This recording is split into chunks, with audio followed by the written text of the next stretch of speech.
Outside the car it was pouring rain, but inside the man was about to die of thirst. He had been trapped in this luxury car for 3 days and nights. The only water left was the urine he peed 3 days ago, but smelling that sour stink, he just could not swallow it. At this moment the car display came alive with the owner's voice. The other side was a sharp old man. He said the reason he locked the car doors was to punish car thieves like him, but if the man reported his ID number, so the old man could check if he was a repeat offender, he might consider letting him go. But facing the old man's request, the man flat out refused.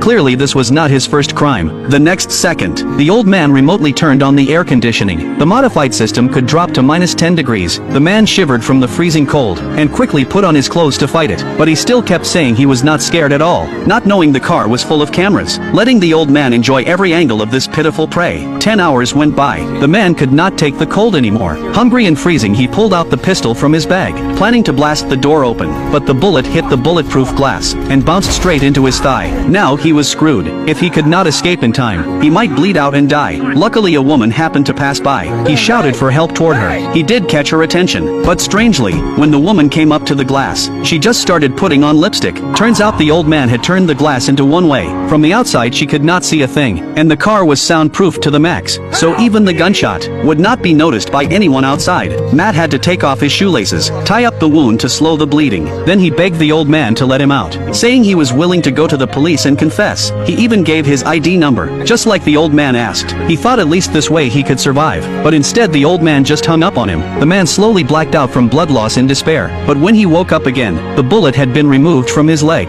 and his wound had been bandaged. He realized the rich man must have been in the car, but he did not understand why he still would not let him go. As he was wondering, the rich man called again, and angrily said after checking his ID, he found out Matt had been to prison 3 times as a thief. To make him remember this lesson, the old man decided to give him a huge punishment. He then remotely started the car, and floored the gas. Matt could never have imagined the old man could actually drive the car remotely. The car sped up to 120. Matt's heart was about to jump out of his chest, but after the crazy speeding, there was no crash. Instead, the car drove straight into a parking building. Matt remembered the roof was a big open space. He instantly knew this was bad. As the car got closer to the top, Matt begged for his life, but the old man did not care. He charged the car onto the rooftop, and slammed the gas toward the railing.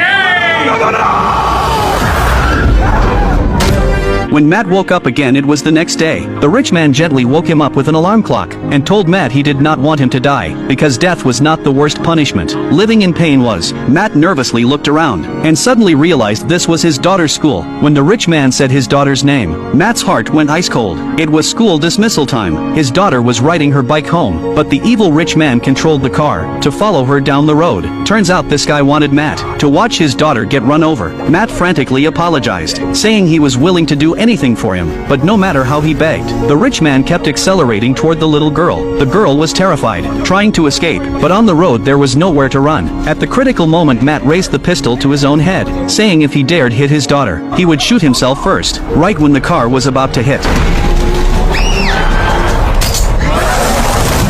Matt's threat worked. The rich man admitted at least he was still a good father, but the shaken Matt could not hold back his rage anymore. He decided to fight back, and teach the old man a lesson. He ripped off his jacket, bit down on a water bottle, and started ripping out the cameras inside the car. As long as the old man could not see him, he might find a way to escape. Even though the rich man shocked him remotely through the seat, Matt endured the pain, and tore out every camera. Then he started looking for a weak spot in the car. Sure enough, behind a panel, he found the main control unit. He took a picture with his phone, and clearly saw the red one was the safety button. Pulling it would cut off all power, but the button was way too deep inside. No matter how he stretched his arm, he could not reach it. Just as Matt struggled, the car suddenly stopped, and a figure slowly approached. It was the rich man. He did not trust Matt alone in the car, so he came in person. You're in my car. You motherfucker!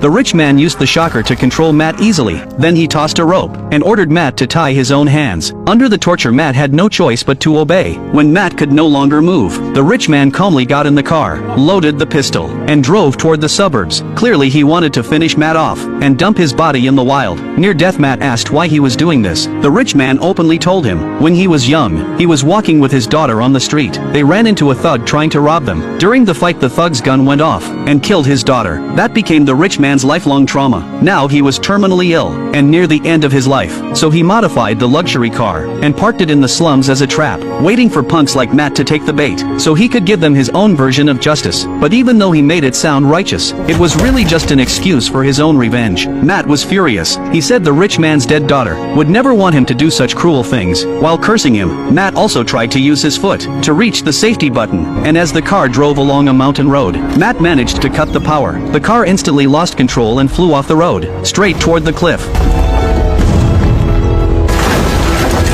When Matt woke up, the old man was unconscious. He frantically rubbed the rope, trying to break free. Luckily, before the old man woke up, he freed his hands. Then Matt unleashed all his anger on the rich man, but he knew for a dying man, it was meaningless. As the car caught fire, he grabbed a hammer from the old man's bag and smashed at the cracked back window. After a desperate effort, he broke open a hole and escaped just in time, leaving the evil rich man to burn with his car in the flames. After surviving this ordeal, Matt decided to live an honest life, work hard with his own hands, and give his daughter a better future.